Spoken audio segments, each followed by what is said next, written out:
What an absolute mess of a night that was for Celtic. One of those games that doesn't just leave you frustrated with the result, a goalless draw at home, but with the whole direction the club seems to be heading.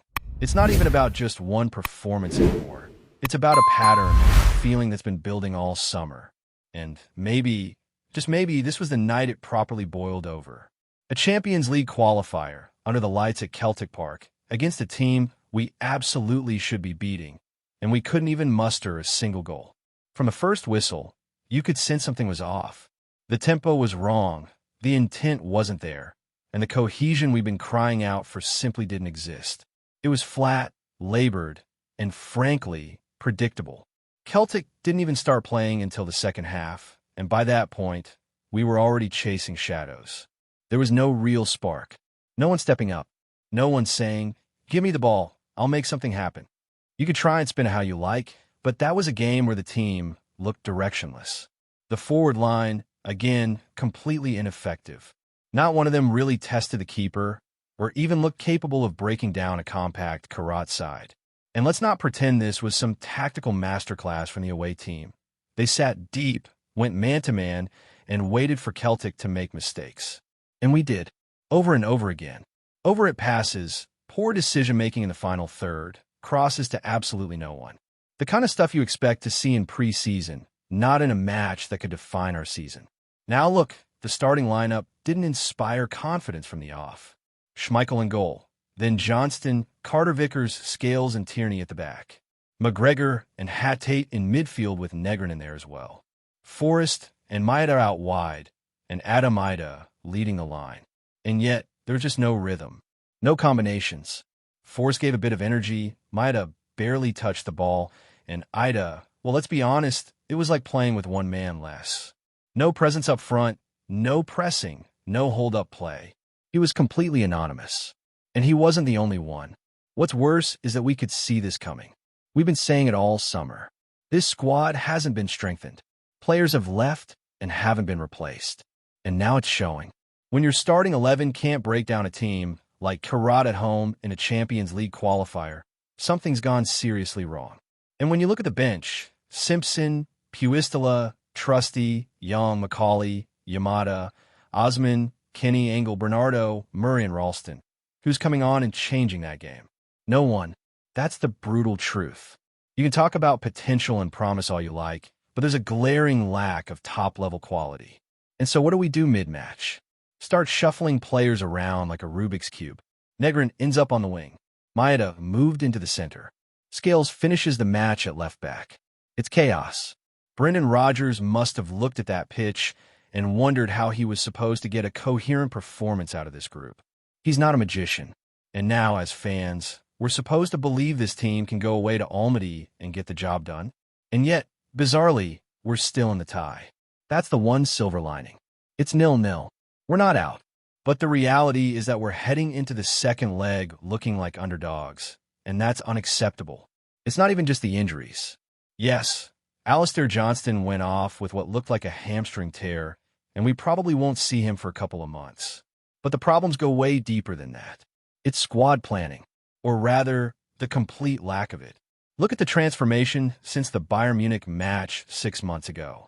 A solid performance in Europe. We look like a team with belief, with ambition. Fast forward to now, and we're drawing blanks at home to a side most of Europe's top leagues wouldn't even recognize. The regression is staggering. From nearly knocking out Bayern Munich to struggling with a team that, with all due respect, shouldn't be anywhere near our level.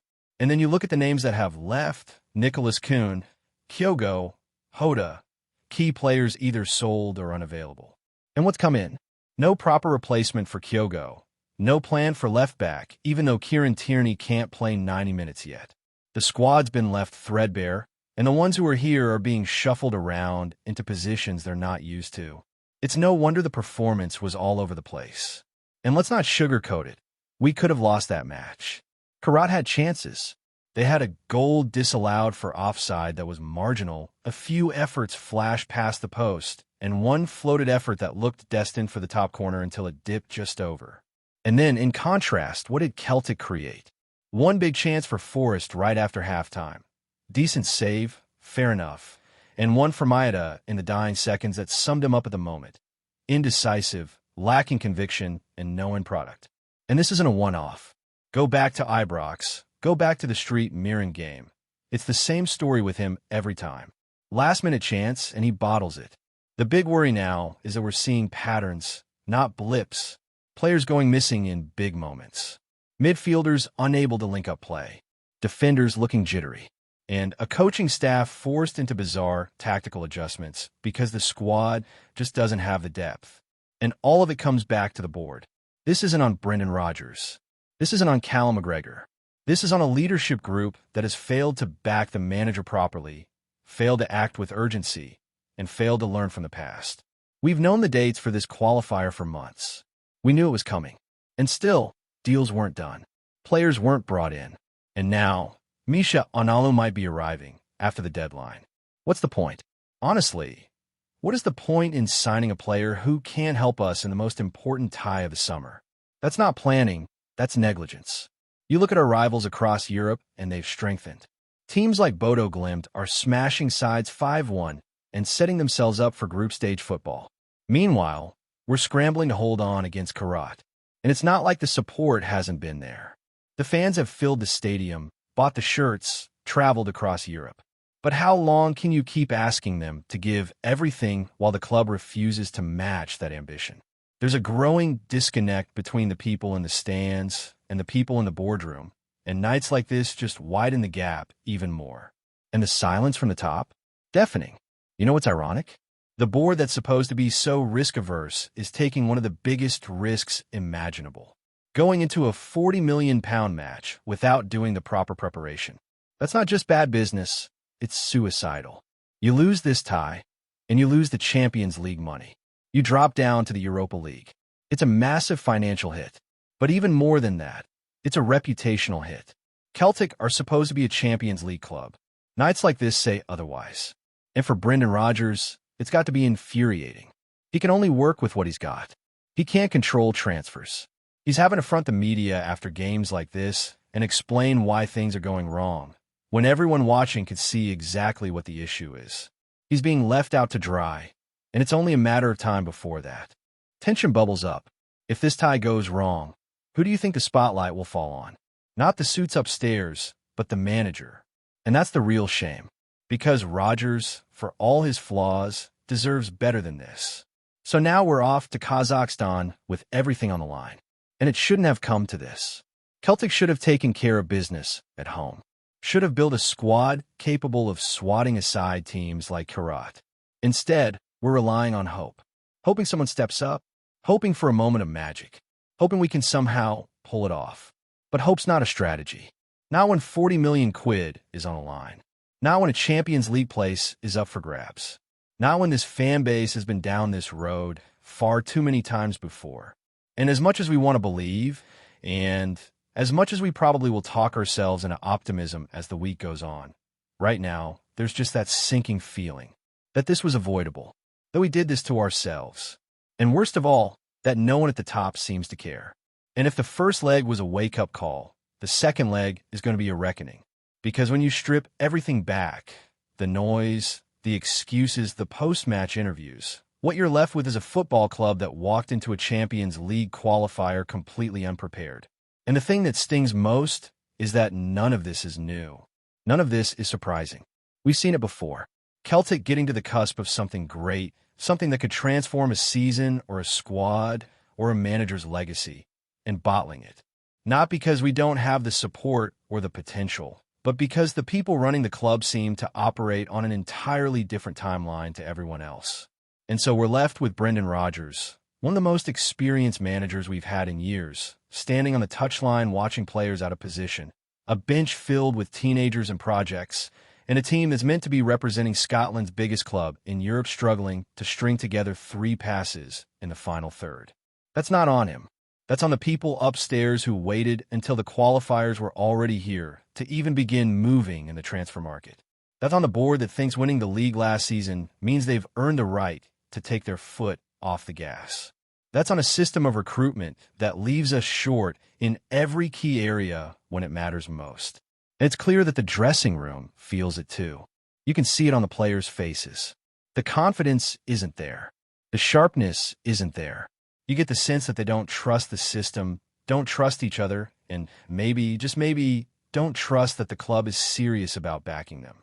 You've got players like Callum McGregor, who's carried this club for years, being forced to answer questions that should be going to the sporting director or the CEO.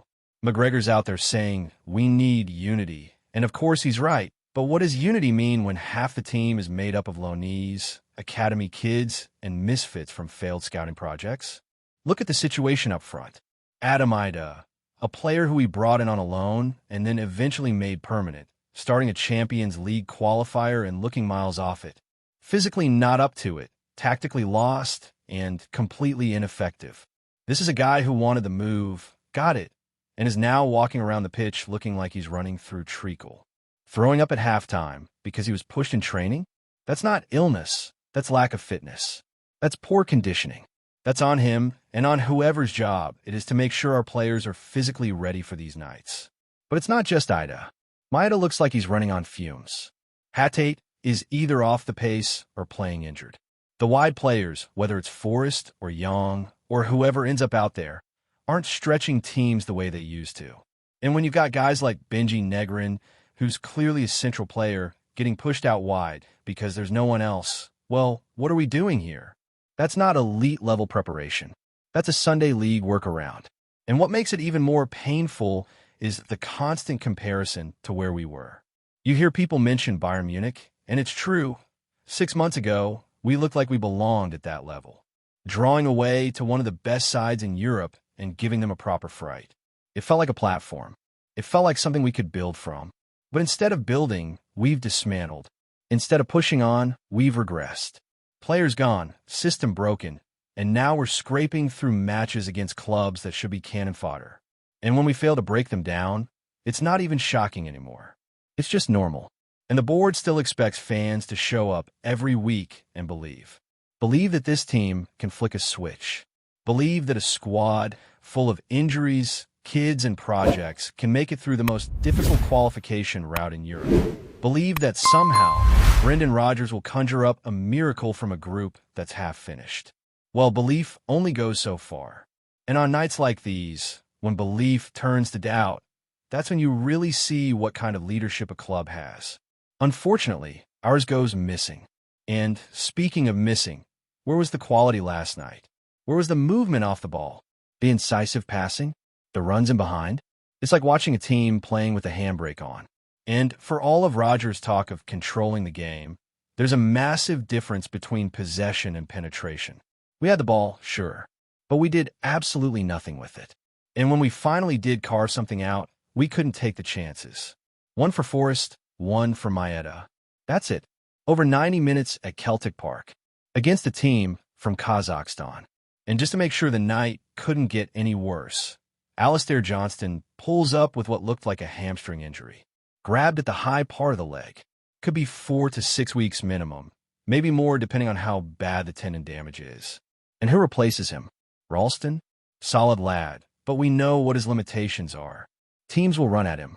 He's not got the pace, and when you add in the positional changes elsewhere, it becomes chaos. Liam Scales at left back. Maeda at center forward. Negrin on the wing. It's like we're throwing darts at a whiteboard hoping something sticks. And still, the board sits on its hands. Still, we get the same recycled lines in post-match interviews. We focus on what we have. We can't control transfers. We go again next week. It's a joke. And when you look at other clubs, Bodo Glimt, for example, with a fraction of our budget, playing with clarity, purpose, and structure, it's embarrassing. They're maximizing every ounce of what they've got. We're squandering ours. And we call ourselves a Champions League club? This isn't just about one night. This is years of poor planning catching up to us. Every time we qualify, we act like we've climbed Everest. Every time we miss out, we say it's a learning experience. But what are we actually learning? That if you wait until August to sign players, you'll be undercooked? That if you sell your best striker and don't replace him, your attack will struggle? These are basic truths. Yet somehow we act surprised every time. And now we're heading into the biggest game of the season. Maybe the biggest game in years, with more questions than answers. And you've got to wonder, what happens if we don't go through? What does that do to Brendan Rodgers' belief in the project? What does it do to the dressing room, to the support? Because make no mistake, a loss here isn't just about missing out on Champions League football. It's a signal to every player in that dressing room that this club isn't serious about competing at the top level. And once that belief goes, it's incredibly hard to get it back. Now, yes, we've got a league to win, domestic trophies to fight for. But the truth is, European football is where Celtic needs to be proving itself. That's where the money is. That's where the prestige is. That's where you build a squad that can grow, attract better players, and give fans the nights they live for. The Champions League isn't just about money, it's about identity. And if we lose that, we lose part of what makes this club special. So going into next week, it's simple. We need to find a performance from somewhere. We need leaders on the pitch. We need a proper showing from players who've been coasting. We need intensity. We need purpose. And above all, we need to act like a team that wants it. Because right now, that hunger is missing. And the only way to change that narrative is to go to Almaty and get the job done. And yes, it's still there for us. It's 0-0. It's not like we're chasing a deficit. But let's be honest, the momentum isn't with us. The belief from the stands isn't there. And even some of the players look like they're not sure how to fix it. But football can flip in an instant. All it takes is one goal, one moment, and everything can change. But that moment's not going to come if we play with the same passiveness we showed in Glasgow. We need urgency. We need bravery. We need to take risks. Because if we go to Kazakhstan and try to sleepwalk through another 90 minutes, we're not just going to get knocked out. We're going to get humiliated. And that's the reality. Teams like Karat will smell blood. They'll know we're vulnerable. And if we give them an inch, they'll take it. We've seen it before. And that's why the board's approach is so infuriating. They talk about being careful with finances, about not spending recklessly. But isn't that what they're doing by refusing to invest when it matters? Isn't it reckless to risk a £40 million windfall on a half-baked squad? You can't have it both ways. You can't be prudent and reckless at the same time. At some point, you have to decide, do you want to be a club that competes or a club that merely survives? Because surviving isn't enough anymore. Not for Celtic. Not with the history, the fan base, the stadium, the resources. We should be building dynasties, not patching holes every transfer window. And we've seen what happens when we do it right. When the squad is firing, when a manager is backed, when the recruitment is sharp, we can go toe-to-toe with anyone. But those moments are becoming fewer and further between. And unless something changes, we're going to keep ending up right here. Wondering what went wrong, wondering why we're not good enough, and wondering if next year will be any different. So the second leg? It's more than a game. It's a referendum on this club's ambition. It's a chance to show that we've still got something about us, even if everything else feels like it's falling apart. And if they get it right, if they somehow find a way, then maybe, just maybe, there's still a bit of magic left in this team. But if not, then the board better be ready to answer for it. Because the fans won't forget, and they definitely won't forgive. Before we proceed, subscribe to our channel and enable notifications to receive all exclusive news about Celtic FC. Don't miss any details about your favorite team. It's extremely important for Celtic FC fans. The footballing world woke up today to the kind of rumor that seems too sensational to be true, yet has been whispered with such intensity that it has quickly taken the shape of a genuine possibility. Kevin De Bruyne, the midfield maestro long considered one of the finest creative forces in global football, has been linked with an extraordinary move to Celtic. Across Glasgow and beyond, the talk in cafes, pubs, and office corners revolves around this explosion of speculation that a player of his magnitude could swap the bright lights of Manchester and the established dominance of continental giants for the storied green and white hoops of the Scottish champions. The mere idea of De Bruyne stepping out onto the pitch at Celtic Park, orchestrating play in front of the thunderous roar of the faithful, has electrified supporters and startled rival fans in equal measure. For many, it feels like footballing fantasy, yet the rumor mill insists there are deep negotiations, whispers of private flights, and late-night meetings that suggest the impossible could be inching towards reality. Even the most skeptical voices admit that the intensity of the chatter makes this story one that cannot be ignored, no matter how unlikely it first appeared. What makes this potential transfer so staggering is the seismic shift it would represent in the balance of European football, particularly for a Scottish club that has often found itself struggling to compete financially with the heavyweights of England, Spain, Germany, and Italy. The suggestion that De Bruyne, a player still widely regarded as being at the very top of his game, could choose Celtic as his next destination has set off waves of debate about motivation, ambition, and the sheer romance of footballing decisions. Supporters argue that it could be about more than money or trophies, that perhaps the Belgian playmaker craves a different kind of challenge, a legacy move that would etch his name into folklore beyond the confines of financial powerhouses. Skeptics counter with sharp reminders of his astronomical wages and question whether Celtic's structure could ever realistically sustain such a figure, unless extraordinary backing from unseen investors is in play. Regardless of which side of the argument one falls on, the rumor has already achieved something remarkable. It has placed Celtic at the very center of European football conversation, turning attention to Scotland in a way rarely seen in the modern era.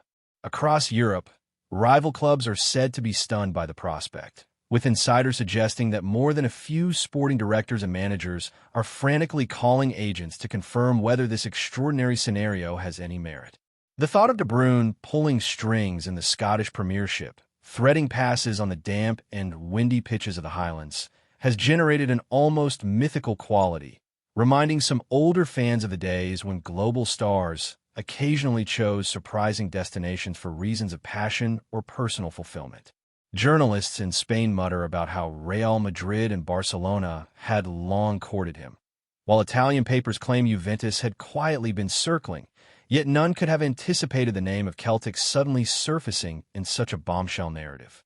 Meanwhile, in Germany, there is open disbelief that the Bundesliga clubs, with their rich traditions and tactical sophistication, might be bypassed in favor of a club playing in what is often described as a secondary league. Yet perhaps that is precisely the allure. Something different, something that would shock the world and reset perceptions about where true greatness can thrive. Whatever the truth, Europe is watching, waiting, and speculating with growing fascination.